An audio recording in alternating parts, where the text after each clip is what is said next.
Hello and welcome to everyone.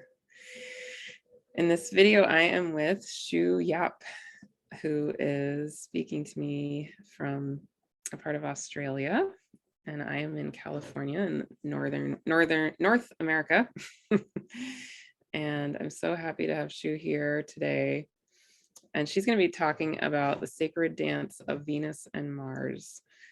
And before we begin, I just want to read your bio so people can know a little bit more about you.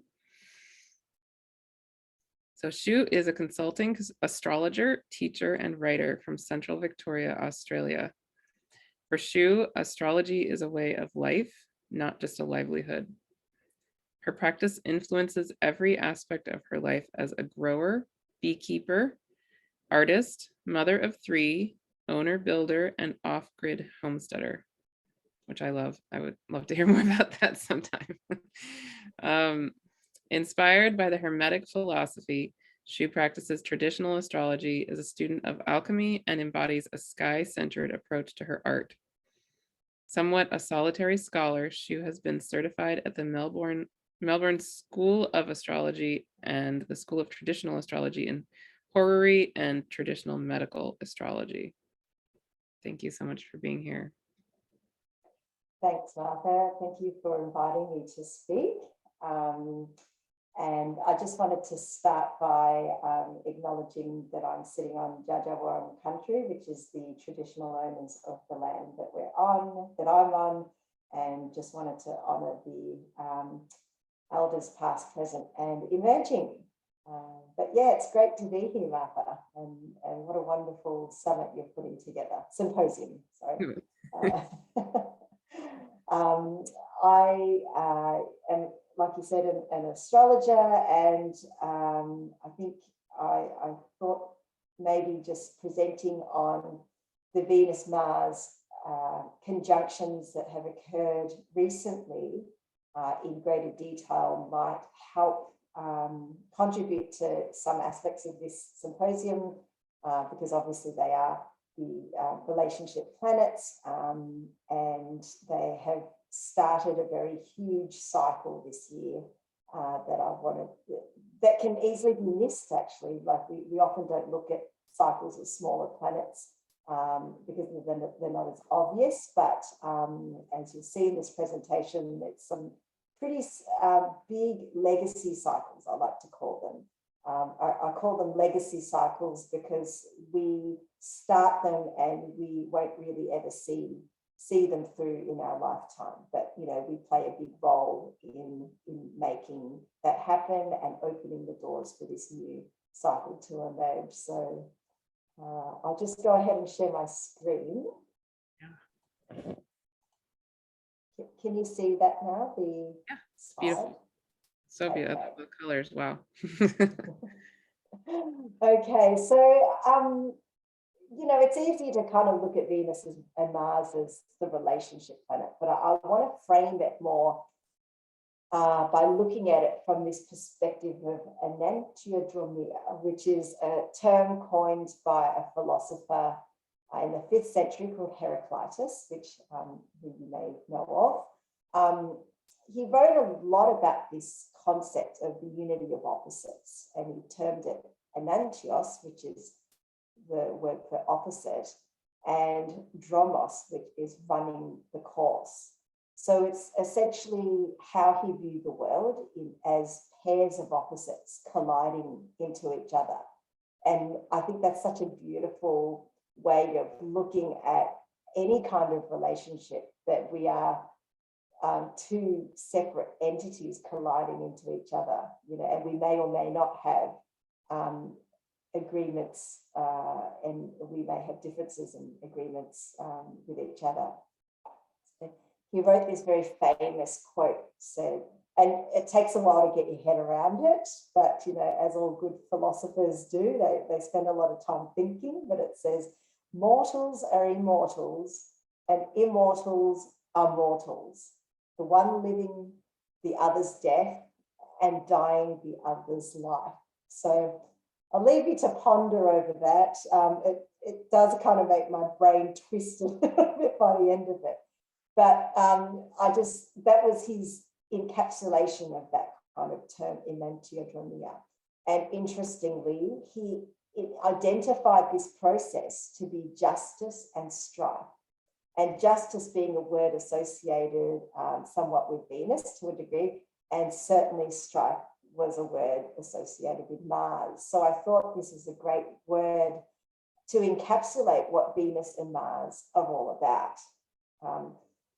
And so what I see in enantiodromia is that it's a term that's steeped in non-dualistic thinking, and the fact that two opposites can exist in a union, and that from having this tension of this opposite existing together, that new possibilities can then emerge.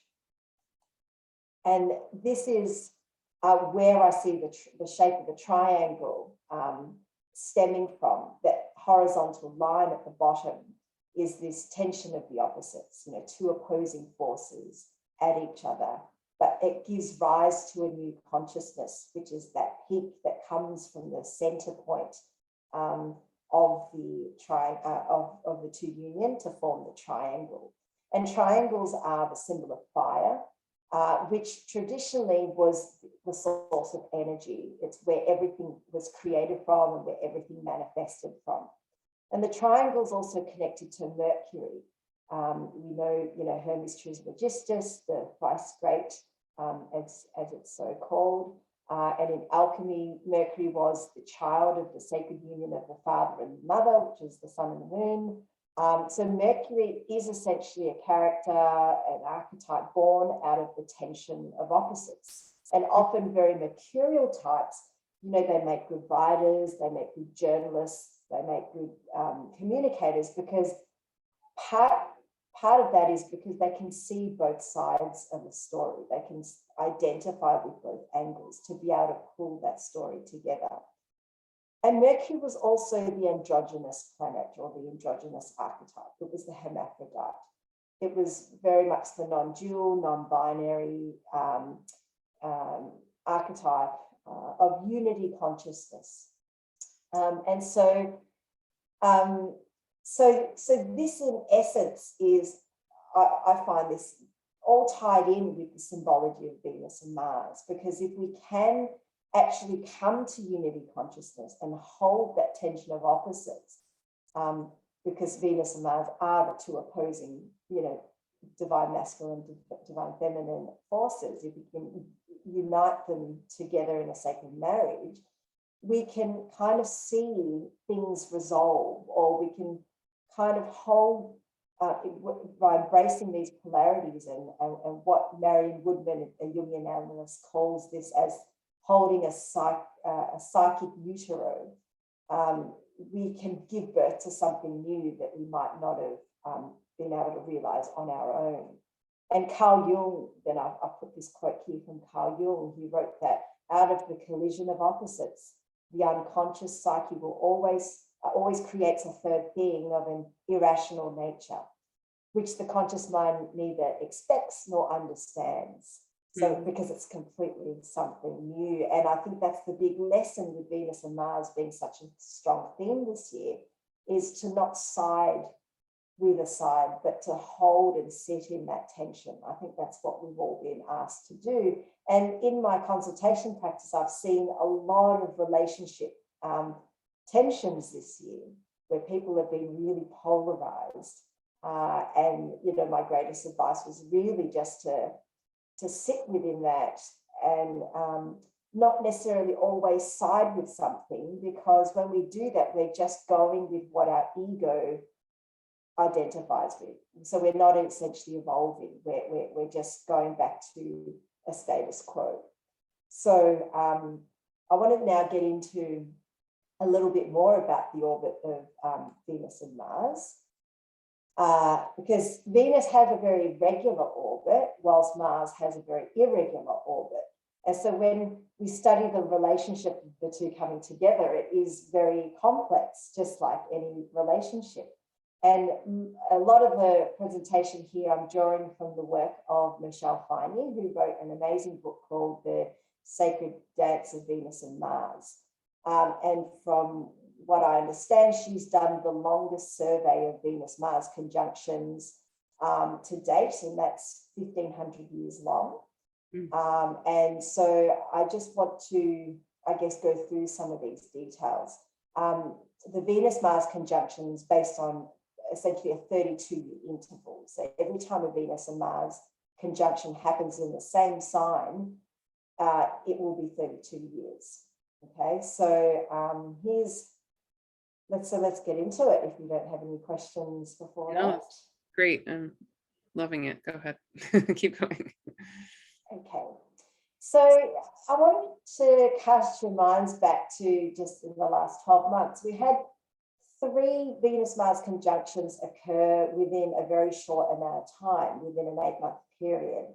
And it was such that, you know, in July we had a Venus-Mars conjunction, and then they separated, and then they never quite made it to the sextile aspect, and they came back again because Mars went into retrograde. So they came back again into another conjunction in February, in which case Venus had just left its retrograde phase.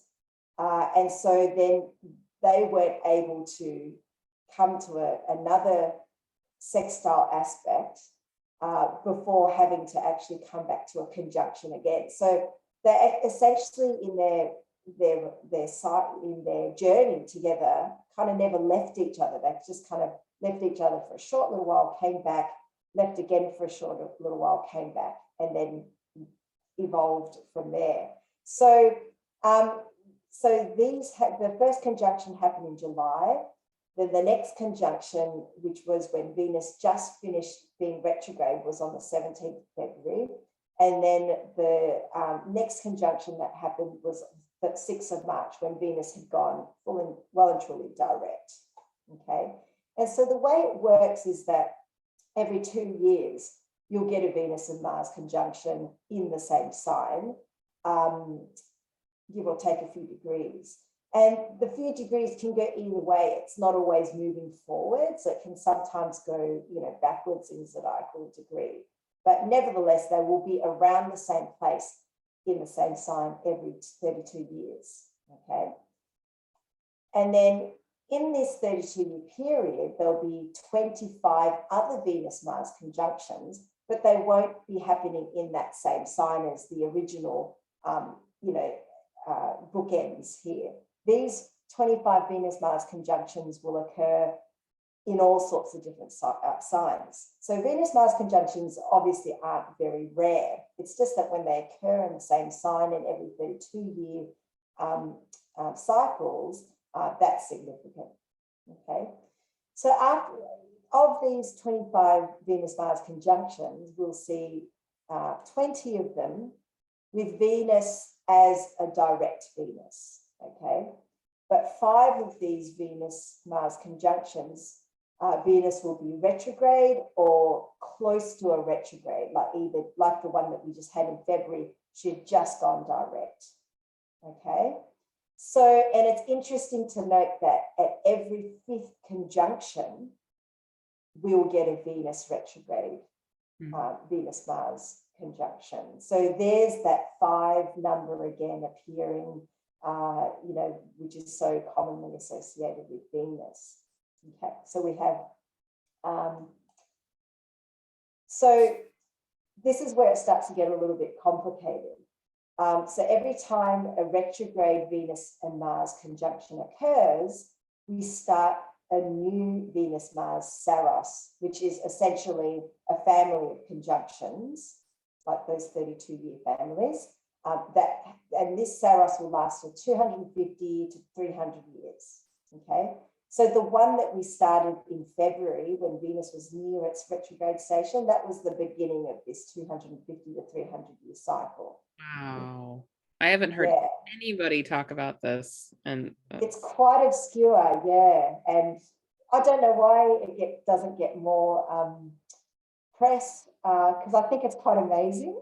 Yeah. But there are a group of Venus synod sort of astrologers, people like Michelle Finey, Adam Gainsberg, I think Daniel Giovanni, I think that's his name, you know, that have been following these obscure cycles for a long time. So what this means is that 32 years from now, so in whatever 2022 plus 32 makes 2054, is that right? Yeah. We'll get another Venus-Mars conjunction in, was it? Capricorn. Yeah, we'll get, so that's like the second one of this Saros, and it'll continue for 250 to 300 years. Wow. Yeah. Yes, but to wow you even more, around the same time that we have that Venus retrograde conjunction, we will have another Venus-Mars conjunction start another Saros, and this will be a direct Venus-Mars conjunction, and this will now start another Saros that will last for 1200 years. Okay, so that's the one from the 6th of March. Wow. And I just want to say that the download for this symposium happened on my birthday this year, which is March 5th. Oh, wow. Yeah, so you're starting this Fascinating. Venus-Mars. Yeah, you're the one of these creators, these potent creators of this Saros cycle. Because remember when I talked about the triangle, you know, the triangle is that symbol of fire, and fire is what's used to create and manifest all things. So you're literally, quite literally manifesting a Venus-Mars project here, which will have a long-term legacy impact that will live on far beyond your current life. Right. And it came through me, you know, it wasn't like me thinking of it. I didn't like plan it. It just happened. So it was like, anyway, that's just fascinating. Like an immaculate conception. Right. It just came through like a lightning bolt, boom, straight through my body. And I saw the whole outline of the symposium, like, you know, in a vision, just like boom, right in front of me. Wow. Yeah. Gosh, I wish I had concept planning that instantaneously. Well, no, I mean, that's how my life is. But no, I mean, right. Like I had no idea until it happened that it happened, and then it was there, and it happened to be happening right when this 1200-year cycle was, you know, Venus and Mars were about to conjunct. Yeah, right. Yeah. Well, that's very, I mean, a day apart is pretty much exact when you compare it to a 1200-year cycle. Yeah. So yeah, well, that's amazing. And so that happened in the sign of Aquarius, at 0 degree Aquarius. Okay? Yeah. So I want to just sort of to bring back to this slide. You know, we had, you know, certainly, you know, a birth of sorts, I think, you know, at that July time.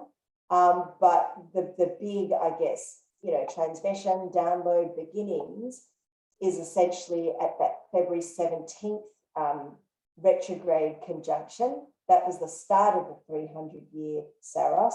And then the one a couple of weeks later on the 6th of March was the start of the 1200-year Saros. So essentially, you know, that's what we're working with all year.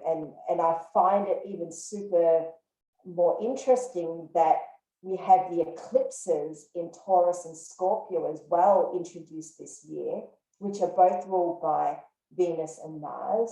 Right. Symbolically to like help us invite in some kind of change or transformation or big shift that's happening in the collective.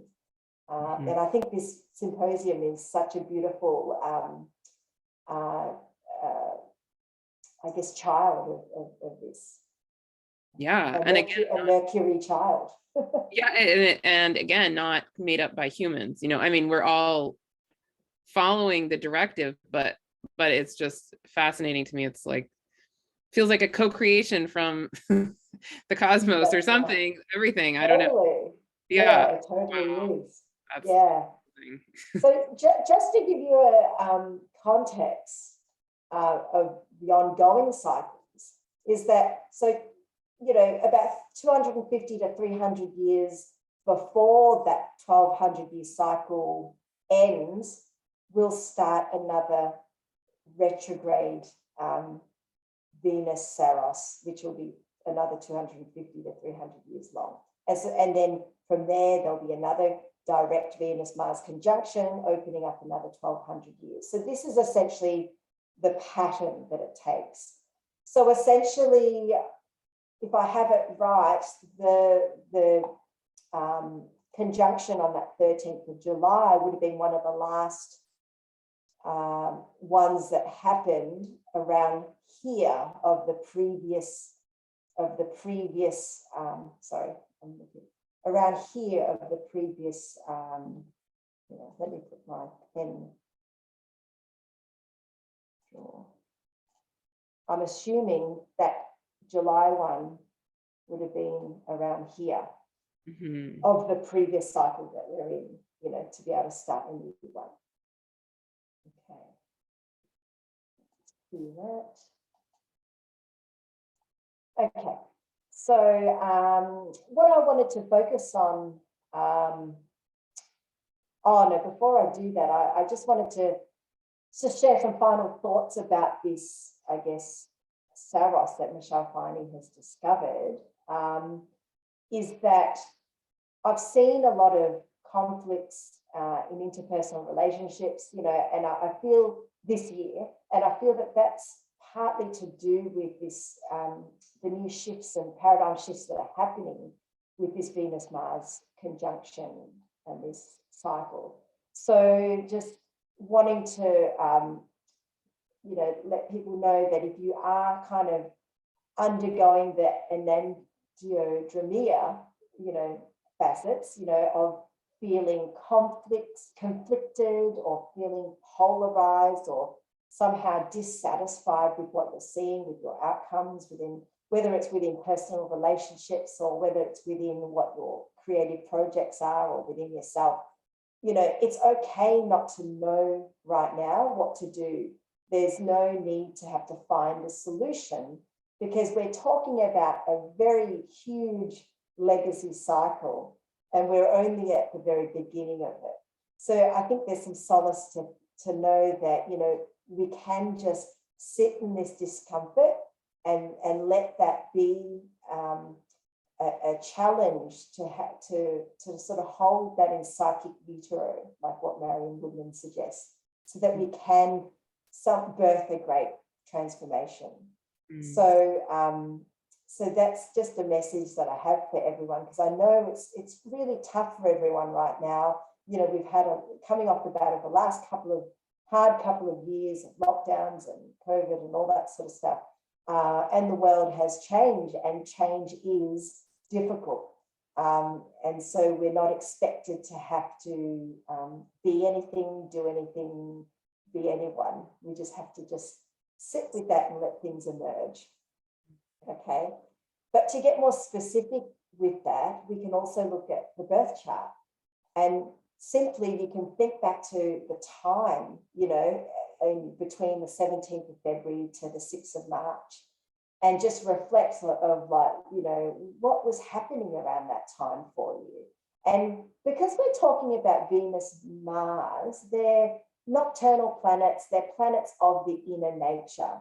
They're not always going to manifest in an external way. They could be, these could be just very subtle feelings and emotions, tensions within oneself, tensions with another, okay?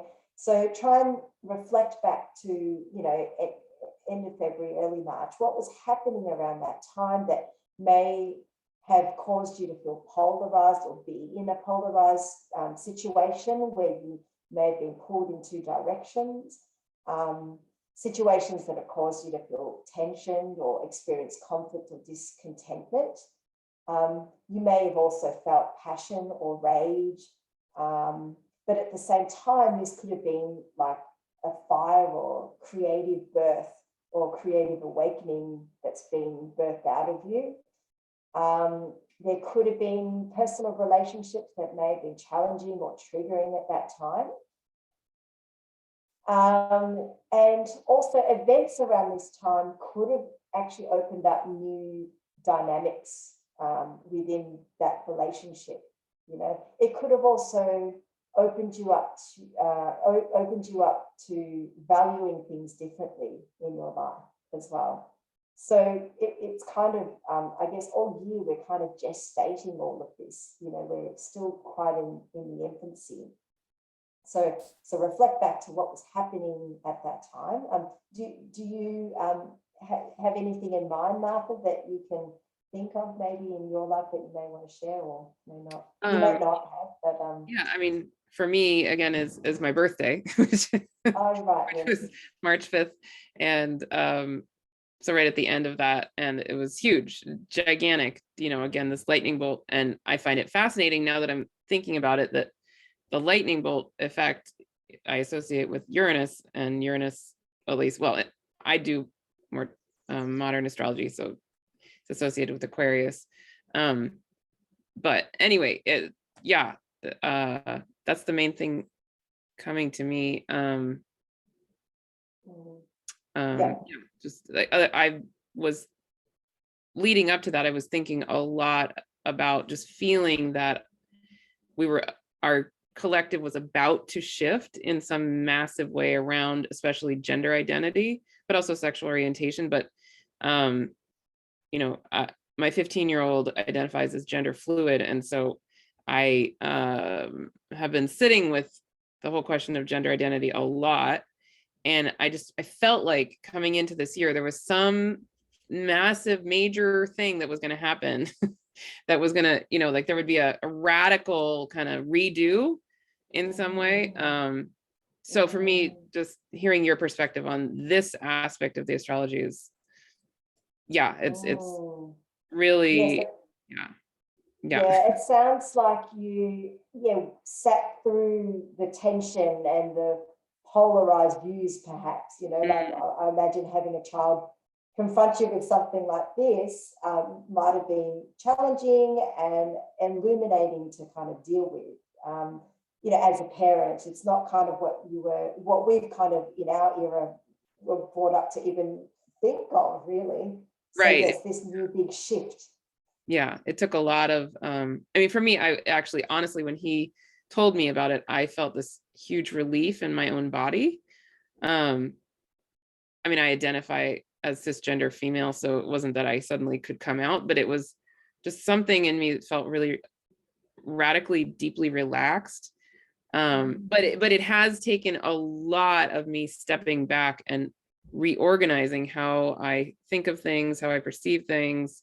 And, you know, there's definite like thinking about how will other generations interact with him. And, you know, there's that like needing to kind of deflect or protect him or, Yes. yeah. Yeah, and it's interesting that example, because I've also noticed a lot of people coming out with some kind of a gender, you know, statement about themselves this year too. And, you know, I think that is so symbolic of, you know, that triangle that we were talking about. You know, maybe these types are the types that have held that tension and they're birthing this androgynous, you know, that androgynous Mercury that's been birthed out of them. And it may or may not keep that form, but it's certainly something that is coming out of tensions that they've been trying to merge and go through somewhat of a sacred marriage within themselves. Yeah, or maybe that our world has been trying to merge. I've said this in a couple other videos. I'll just say it briefly again. One thing that my 15-year-old said to me, I mean, I asked them at one point, they go by any pronouns, so I'm switching around pronouns, but I asked them, why do you think your generation is suddenly, you know, having this emergence of the non-binary realities and my generation didn't?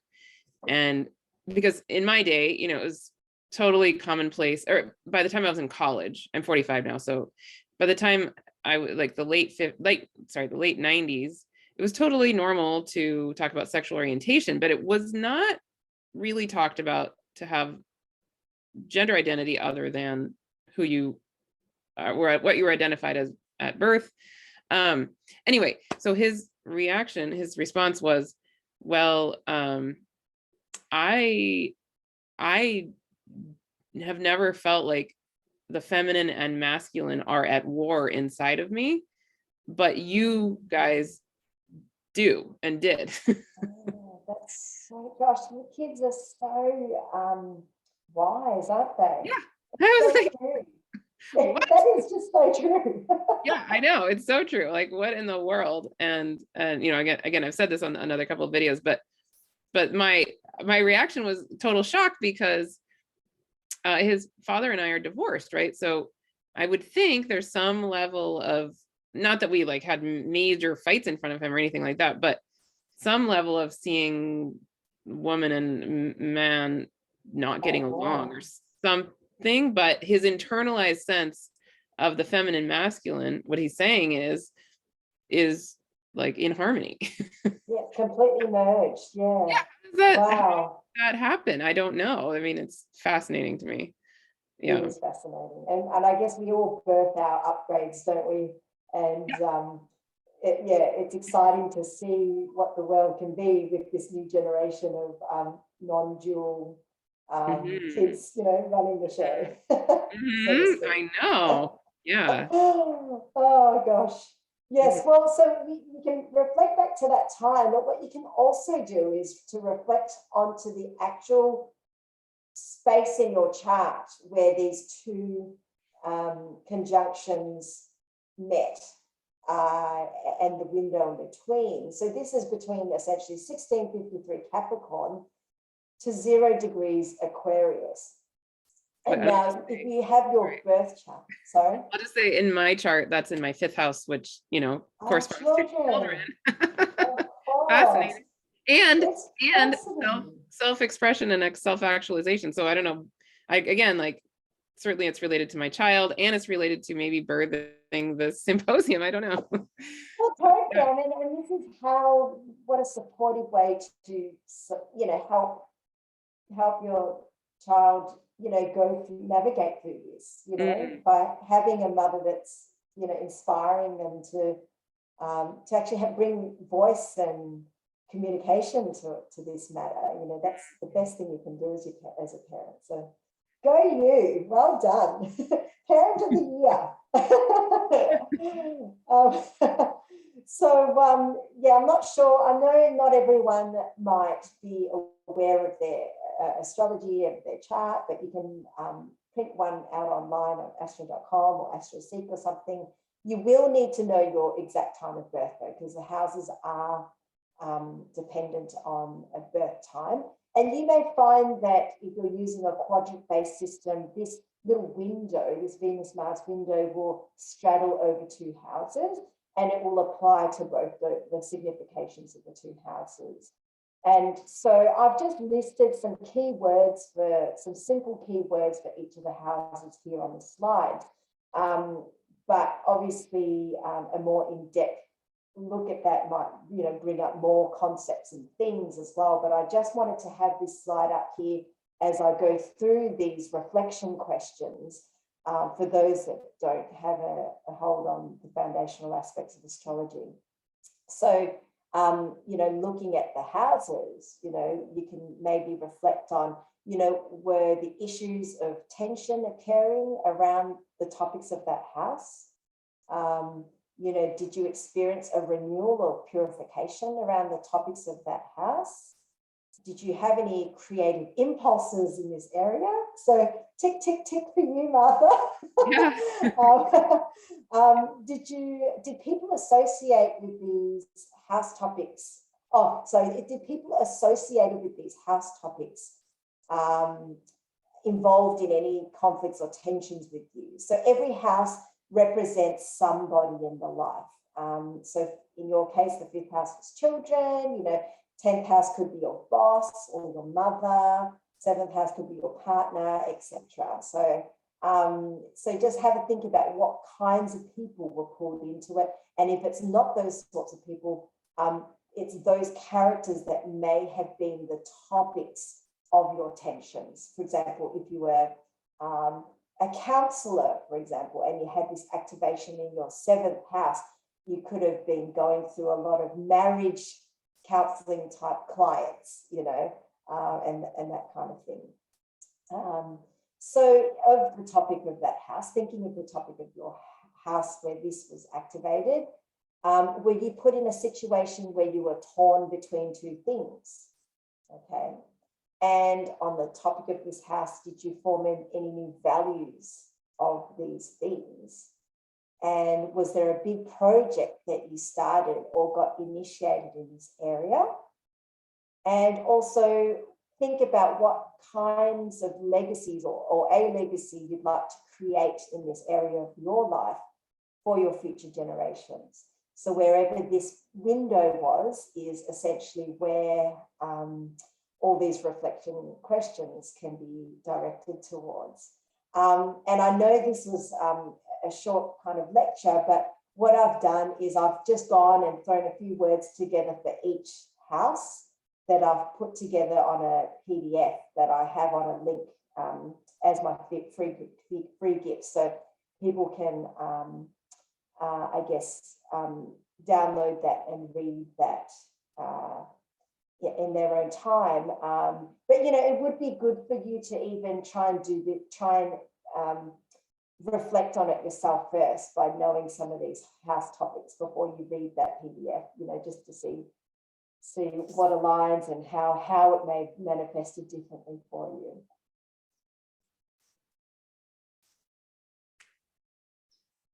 So yeah, so I guess that's the key things that I wanted to leave with you for this talk.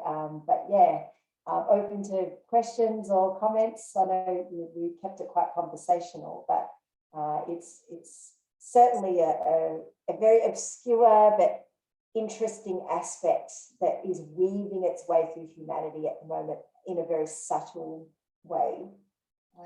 Well, one thing I'm thinking about is that if we had this one Saros cycle with the Venus retrograde beginning in Capricorn, and then so soon after we have this other one with Venus direct at 0 degrees Aquarius. I mean, I'm having my own thoughts about kind of how to interpret those energies, but I'm wondering what your thoughts are about, you know, the significance of that. Well, in Michelle Finey's book, she talks about that symbology of being, that's why she's called it a dance, that they're holding these Saros cycles are holding each other's hands as they end and as they begin, you know, like that they have to start to be, that there is a union to start with, you know, they go off their separate ways and then the next partner comes in to hold that 1200-year Saros's hand as it ends and passes over the baton and transmits all the learnings from one cycle to another, which is probably what you had that big download of. Like it was like the big dump, like here's the last 1200 years dump into your your frame of reference. Wow. Yeah. And for me, it feels like, and then at the same time, we have the Leo Saros cycle, right? That's already been going and is still going through all of this, right? So we have this Leo energy, maybe as like life force energy or something, kind of going. This is my I'll give you my interpretation and you can, I don't know. I'm not saying this is the only one, but so we've got the Leo energy kind of fueling us through this whole thing. And then we have Venus going retrograde at the beginning of the Capricorn Saros cycle. So to me, that feels like potentially us kind of going backward and in to reconsider our Capricornian approaches to the Venus-Mars dance. Reconsider the structure, maybe. Yeah, the structure. Exactly. The structure of how do we think of relationships? How do we think of gender? How do we think of sexuality? What do we value? All those things. And what do we put our energy into? Like what drives us and how do we choose to act, right?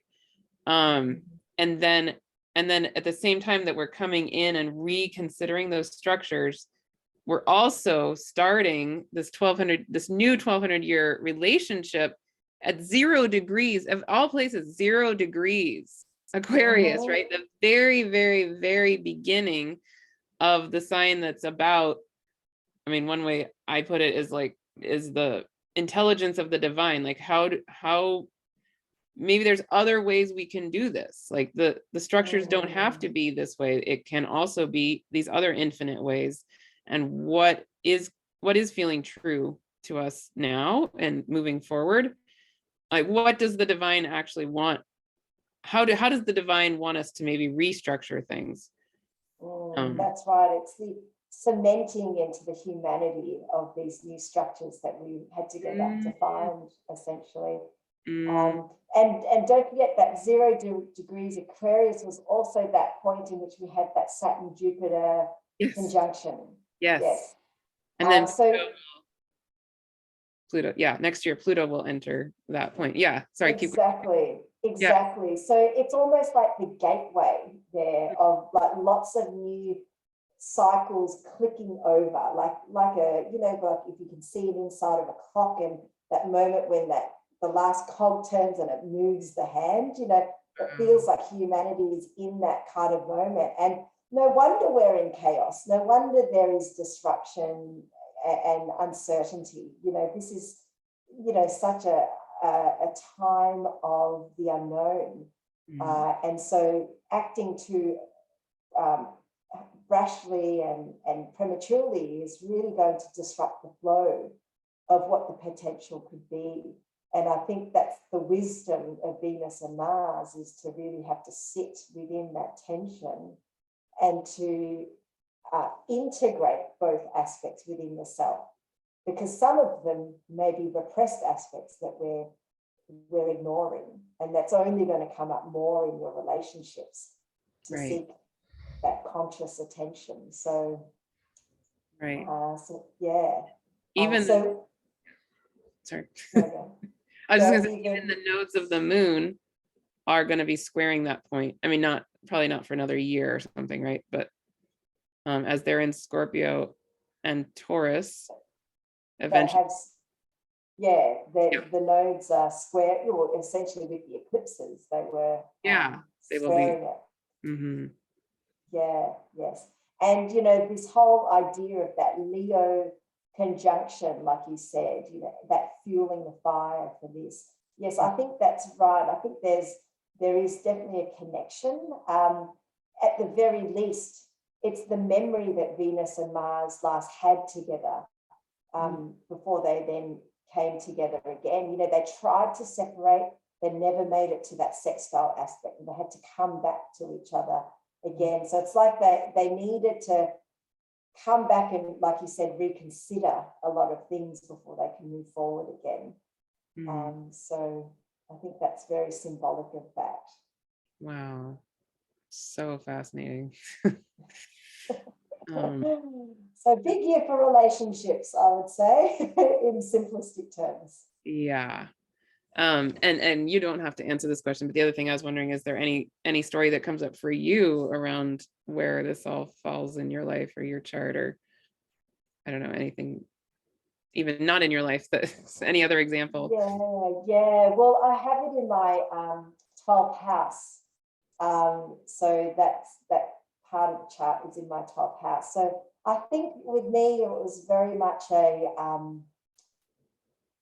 really breaking some habits, you know, that 12th house being the house of self-undoing and self-sabotage, and you know, some long sort of self-sabotaging thoughts and emotions and processes, and you know, really sitting in that, sitting in the underworld is definitely something that's a big theme, but also very much building relationship in you know, my spiritual work and working with various goddesses that I've been doing this year. And, you know, I've been working with Persephone and Hecate, and so really feeling a very strong pull to the dark feminine forces there as a source of, and seeing the power and illuminating that, their power and their misunderstanding that they've had in society. And I'm doing a lot of work to sort of match the moon cycles with and this is a project I'm working on in the background where I'm working on moon timing, a moon timing. I don't know what form it's taking now, whether it's a course or some kind of container, but timing the moon cycle with road opening rituals to help people be able to move through any blockages and stagnancy in life by teaching road opening skills and using the moon to empower that based on the qualitative meaning of the moon phase. Wow. So wait, say that phrase again. You're using something opening tools? Road opening rituals. Road opening? Road opening rituals, which What do you are mean? essentially rituals, you know, I guess they have pagan roots, but they're essentially a very broad, it's a very broad term for many different practices to help you to change the situation that you're in. So it's done if you are, you know, feeling stuck or feeling stagnant, you need more opportunities, or sometimes it might be having to let go of things. You can do all sorts of rituals under the umbrella of road opening to help to invite that change through. So this is what that's what I was birthing, essentially, the fact that I want to be able to teach people some of these techniques and you know, not just me, but maybe through other practitioners that they can share, you know, their book of shadows as to, you know, what practices that they do. There's lots of, you know, the very common thing is like to actually go to crossroads and doing a ritual for Hecate and burying something, you know, that's a commonly known one, but it can take all forms. But because I'm an astrologer, you know, I always like to time things with astrological elections, and just doing a deep dive into the timing with the moon is a way that we can empower everyone with the knowledge to understand the quality of the time that they're going through simply by looking at the moon. The moon in all its phases and in all its qualities as it goes through the zodiacal signs. Wow. So much more. So that's very 12th house. It's a very 12th house creation. It's something that's probably more going to be done underground, I would imagine. But yeah, people are interested in that. Yeah, sign up to my newsletter, because when I'm ready to, I guess, share it with the world, I will put it in my newsletter. I'm not too strong on. I'm very temperamental on social media, so sometimes I'm on there all the time, and sometimes I'm not. So, but email is something that I do every week to my clients and my followers. So that's the best way to follow my work and keep in touch with what I'm doing. Wonderful. Well, yeah. And so going along with that, is there anything else you want to share about what you offer? Or, I mean, all of your information is with the video here on the symposium, but anything you want to say? Yeah, well, I offer consultations. I have got this slide. You can, I offer consultations, and I do mentoring, and I teach and write in my weekly blog. My calendar's full for the next couple of months. It's been booked out, and then I'm also going to be teaching some courses with Kepler College. So in fact, I'm not sure when this symposium is going to be live. Is it before or after the 11th?